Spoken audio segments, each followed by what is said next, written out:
Hamay. Microscopic silicovolcanoconiosis. Again, balik ka. Balik ka ba? Sige, na.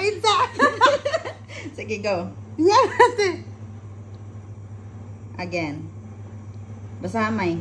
Ultramicroscopic silicovolcanoconiosis. Muna siyang longest word. Really, the longest word in English. As in?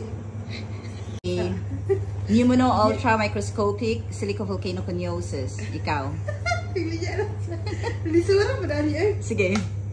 Pneumono-ultramicroscopic silicovolcanoconiosis. Volcano. Wait sa.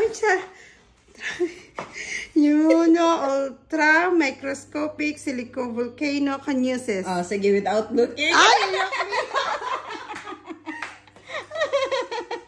ultramicroscopic silicovolcanoconiosis. Na ano ko yan sa YouTube yung bata. Ang galing ng spelling niya, oy. Grabe. That is the longest word in English. Basahin mo.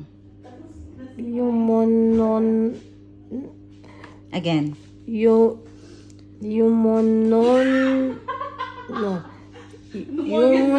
Ultramicroscope silicon volcano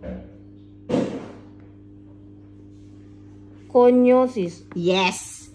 Pneumono-ultramicroscopic silicovolcanoconiosis. Ito yung longest word in English. Di tamang basa ko. Oh. Pneumono-ultramicroscopic silivolcano. Silicovolcano. Pneumono-ultramicroscopic silicovolcanoconiosis. Charot.